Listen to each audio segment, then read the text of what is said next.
Hello बच्चों, मैं मोहन सिंह राजपूत आज की कक्षा में आपका स्वागत करता हूं। हम पढ़ रहे थे कक्षा 12 की इतिहास की पाठ्य पुस्तक का भाग 2 भारतीय इतिहास के कुछ विषय, और इसका छठा अध्याय भक्ति व सूफी परंपराएं पिछली कक्षा में हमने शुरू किया था। और हमने देखा था कि किस तरह बौद्ध धर्म की क्रांति के बाद भारत में सबसे बड़ा आंदोलन जो हुआ वो था भक्ति आंदोलन, और भक्ति आंदोलन के समानांतर इस्लाम धर्म में जो चला वो था सूफी आंदोलन। और आज की कक्षा में हम पढ़ेंगे कि भक्ति आंदोलन में किस तरह उपासना की अलग अलग कविताएं थी, मतलब भगवान के अपने अपने इष्ट देवता की किस तरह लोग अलग अलग तरीकों से उपासना करते थे। और साथ में देखेंगे कि भक्ति आंदोलन का सबसे पहले उदय कहाँ से हुआ और किस तरह ये पूरे भारत में फिर फैल गया था। तो आइए बच्चों, शुरू करते हैं आज की कक्षा। तो देखिए, उपासना की कविताएं। बात करें भक्ति परंपरा का वर्णन करने वाले इतिहासकार इसे दो मुख्य वर्गों में बांटते हैं। तो जो भक्ति परंपरा है या भक्ति आंदोलन है, इसको मुख्यतः दो भागों में बांटा जाता है। मतलब दो तरीके से जो भक्ति संत थे अपने देवताओं की अलग अलग दो तरीके से उपासनाएं करते थे। तो पहला है शैगुण और दूसरा है निर्गुण। तो दो तरह की भक्ति है, शैगुण भक्ति धारा और निर्गुण भक्ति धारा। शैगुण भक्ति धारा है विशेषण सहित और ये है विशेषण विहीन। तो समझिए ये दो अलग अलग धाराएं क्या है। सैगुण भक्ति धारा में, जो सैगुण भक्ति धारा है उसमें शिव विष्णु तथा उसके अवतार व देवियों की आराधना की जाती थी। मतलब उनके कोई ना कोई देवता होते थे, उन देवताओं का कोई ना कोई आकार होता था, उनका कोई ना कोई रूप रंग होता था, मतलब उनकी मूर्तियां बना ली जाती थी। इस तरह फिर उनकी आराधना की जाती थी, उनकी पूजा की जाती थी।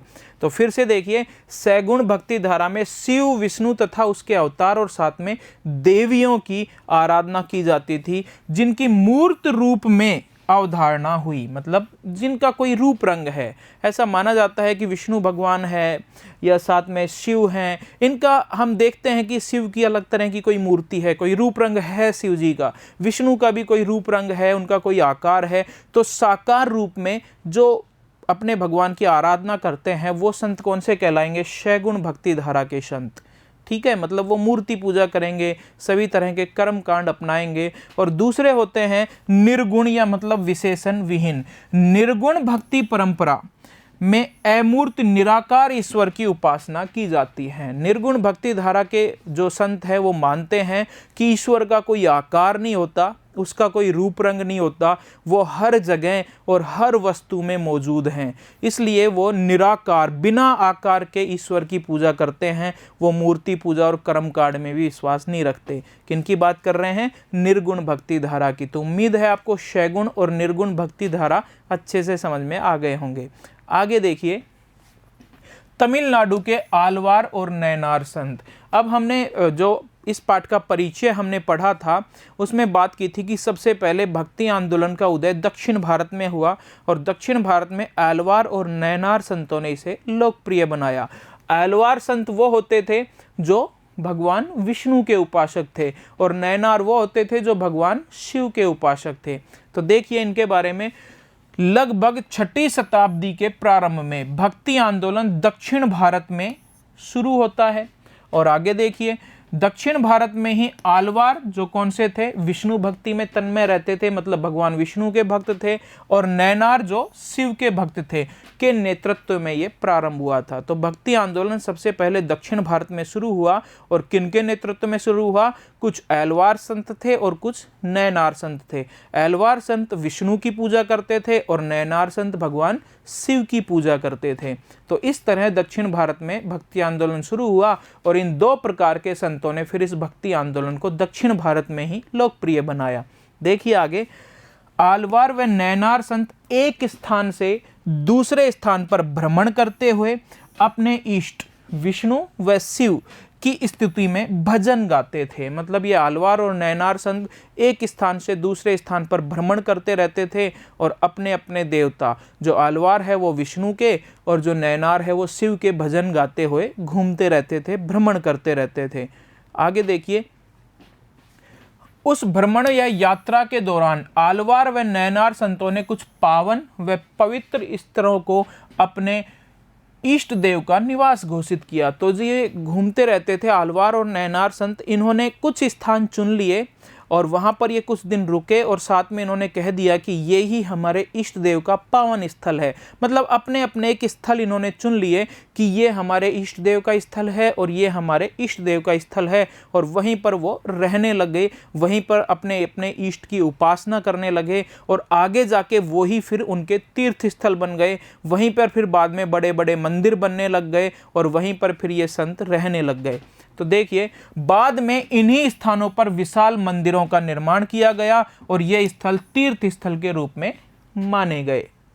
यहाँ संत कवियों के भजनों को इन मंदिरों के अनुष्ठानों में गाया जाता था। तो आलवार और नैनार संतों के जो भजन थे इनका संकलन कर दिया गया था प्राचीन पुस्तकों में, और जो ये मंदिर बन गए थे बाद में, इन मंदिरों के अनुष्ठानों में उन भक्ति गीतों को गाया जाता था, उन संतों के भजनों को गाया जाता था। तो इस तरह भक्ति आंदोलन दक्षिण भारत में उदय हुआ। आलवार नैनार संतों ने इसे लोकप्रिय बनाया और फिर इस तरह वो धीरे धीरे सभी जनता के बीच लोकप्रिय होते चला गया भक्ति आंदोलन और ये आलवार और नैनार संत। इन संतों की प्रतिमाओं, मूर्तियों की भी यहाँ पूजा की जाती थी। जो ये संत होते थे, इनमें से भी जो मुख्य संत होते थे, जो बहुत ज़्यादा प्रसिद्ध हो जाते थे, उनकी मूर्ति भी इनके इष्ट देव के बगल में बिठा दी जाती थी और इन संतों की भी फिर धीरे धीरे पूजा शुरू हो गई थी। तो इस तरह भक्ति आंदोलन धीरे धीरे फैलता जा रहा है। जाति के प्रति दृष्टिकोण। अब हम बात कर रहे हैं कि जो भक्ति आंदोलन शुरू हुआ, खासकर आलवार और नैनार संतों ने जो शुरू किया, उनका जाति प्रथा को लेकर क्या दृष्टिकोण था उसकी चर्चा करेंगे। हमने पहले भी इस अध्याय के बारे में जब परिचय लिया था तो बात की थी कि भक्ति आंदोलन जब शुरू हुआ तो उनका एक उद्देश्य ये भी था कि हमारे हिंदू धर्म में जो कर्मकांड और अन्य दोष आ गए हैं, जो बुराइयां आ गई हैं, उनको दूर करना भक्ति आंदोलन का उद्देश्य था। भक्ति आंदोलन के जो संत थे उन्होंने धर्म के बाह्य आडंबरों का विरोध किया था और सभी संतों ने जाति प्रथा का भी विरोध किया था, और यहाँ तक कि सभी जाति के जो संत थे उनको अपनाया गया था भक्ति संतों के द्वारा। तो आलवार और नैनार संत थे, इनमें से भी बहुत सारे ऐसे थे जो शूद्र और निम्न जातियों से संबंधित थे और उनको भी भक्ति आंदोलन में अपनाया गया था। तो एक तरह से भक्ति आंदोलन में आलवार और नैनार और अन्य सभी संतों के द्वारा जाति प्रथा का विरोध किया गया था। तो देखिए, जाति को लेकर क्या दृष्टिकोण था, पढ़ते हैं। आलवार और नैनार संतों ने जाति प्रथा व ब्राह्मणों की प्रभुता के विरोध में आवाज उठाई। जाति प्रथा का भी विरोध किया और जो ब्राह्मणों की प्रभुता होती थी, ब्राह्मण कहते थे कि पूजा प्रणाली में केवल हम ही अनुष्ठानिक पुरोहित हो सकते हैं, उनका भी विरोध किया। ब्राह्मणों की हर जगह जरूरत नहीं है, ये संत खुद ही अपनी पूजा पाठ कर लेते थे। तो इन्होंने जाति प्रथा का भी विरोध किया और ब्राह्मणीय कर्मकांड का भी विरोध किया। भक्ति संत विभिन्न समुदायों से थे, बहुत सारे अलग अलग समुदायों से थे भक्ति संत। कुछ निम्न वर्ग के थे, निम्न जाति के थे, कुछ श्रेष्ठ जाति के थे।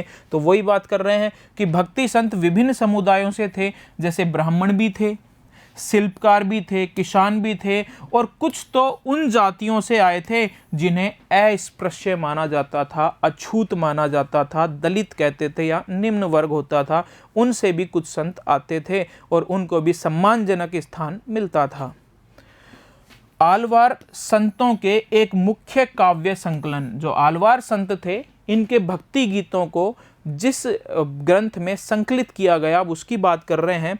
तो इनके मुख्य काव्य संकलन, और उस काव्य संकलन का नाम क्या था, उस ग्रंथ का नाम क्या था, नलयिरादि दिव्य प्रबंधम। तो आपसे पूछेंगे नलयिरा दिव्य प्रबंधम आलवारों का ग्रंथ है या नैनारों का है? तो आलवार जो संत थे उनके भक्ति गीतों का संकलन क्या है, नलयिरा दिव्य प्रबंधम का वर्णन तमिल के वेद के रूप में किया गया है। तो जो ये ग्रंथ है आलवार संतों के भक्ति गीतों का संकलन, इसे बहुत ही पवित्र माना जाता है और इसे तमिल वेद कहा जाता है। हमारे 4 वेद हैं, ऋग्वेद, यजुर्वेद, सामवेद और अथर्ववेद, जिन्हें बहुत पवित्र माना जाता है। तो इस ग्रंथ को भी वेदों के समान माना गया है और 5वां वेद कह दें या वेदों के समान पवित्र इसको माना गया है। इस तरह इस ग्रंथ का महत्व संस्कृत के 4 वेदों जितना ही बताया गया है। किस ग्रंथ का? उस ग्रंथ का जिसमें आलवार संतों के भक्ति गीत संकलित हैं और उसका नाम क्या है, नलयिरा दिव्य प्रबंधम। इसे वेदों के समान ही पवित्र माना गया है। आगे बात करें स्त्री भक्त। तो अभी हमने बात की कि कि इन्होंने भक्ति संतों ने सभी छुआछूत कर्मकांड सबका विरोध किया था, ब्राह्मणवादी जो मत थे उनका भी विरोध किया था।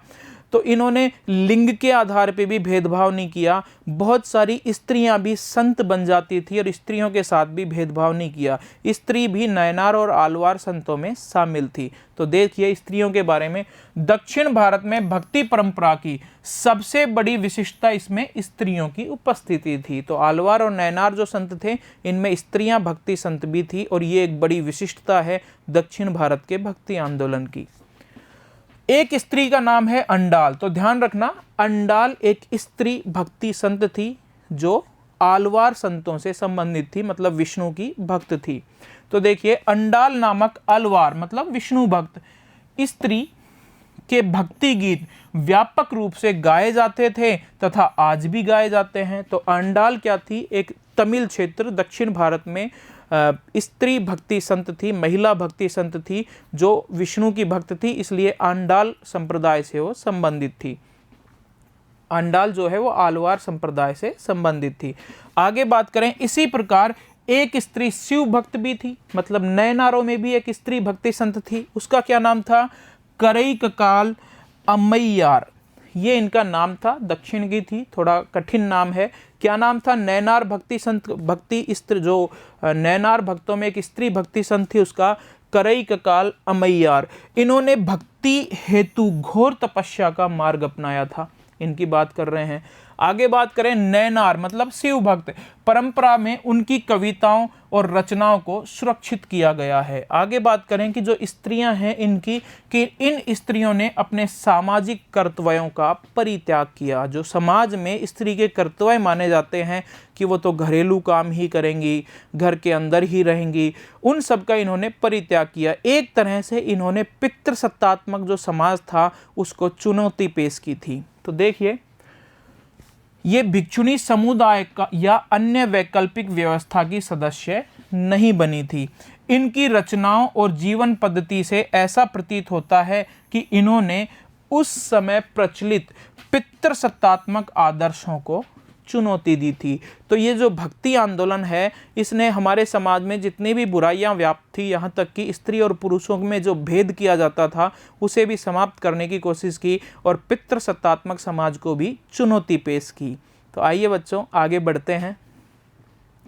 भक्ति साहित्य का संकलन। अभी हमने बात की कि आलवार जो संत थे उनका जो भजन थे, भक्ति गीत थे, वो एक ग्रंथ में संकलित किए गए जिसे पांचवा वेद या वेदों के समान पवित्र माना गया। तो नयनार लोगों के भी गीतों को संकलित किया गया, उनकी बात कर रहे हैं। तो देखिए दक्षिण भारत में 10वीं शताब्दी आते आते 12 आलवार संतों की रचनाओं का संकलन किया गया और संकलन का क्या नाम था?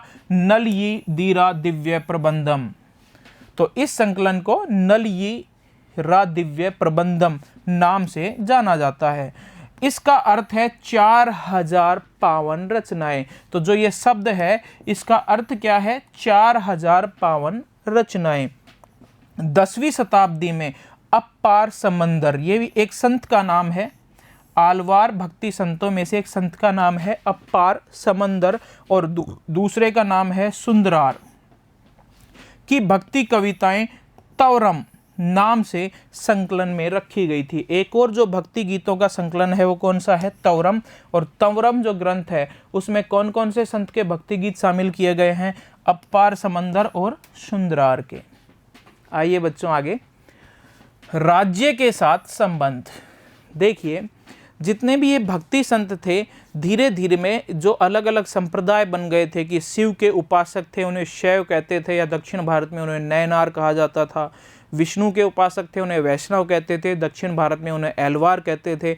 इसके अलावा बौद्ध धर्म था, जैन धर्म था, कुछ देवी के उपासक थे। इनके बीच आपसी मतभेद रहते थे और साथ ही में ये भी कोशिश रहते थे, ये लोग ये भी कोशिश करते रहते थे कि जो राजा है वो किसका समर्थन करता है, मतलब राज्य किसके संरक्षण प्राप्त करता है राज्य।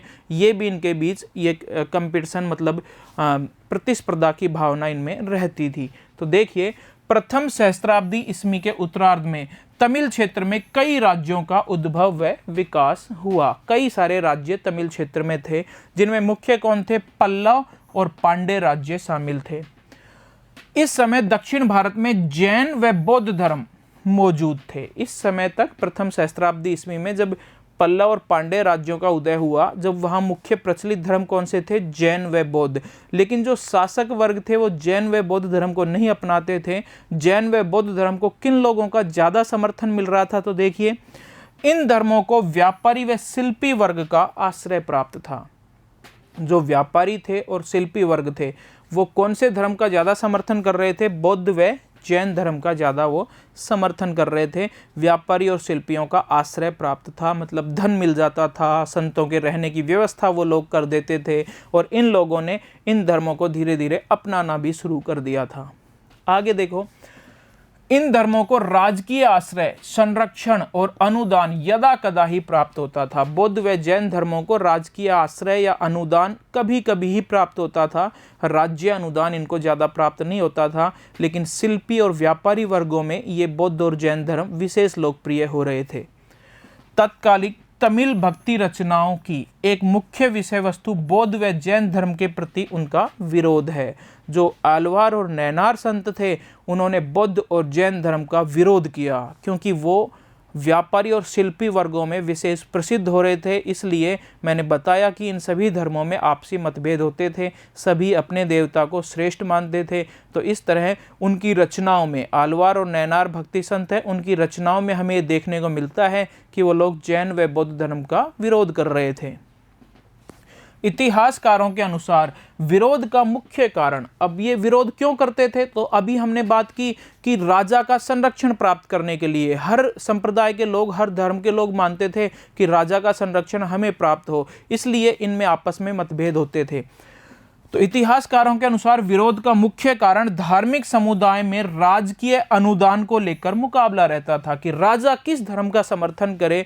राज्य से जो अनुदान मिलता है धर्म का विस्तार करने के लिए, वो कौन से धर्म को मिले, इसलिए इन लोगों में आपसी प्रतिस्पर्धा रहती थी, सभी धर्मों में, सभी धर्म के संतों में, और इस तरह ये राज्य अनुदान प्राप्त करने के लिए आपसी मतभेद में उलझ जाते थे।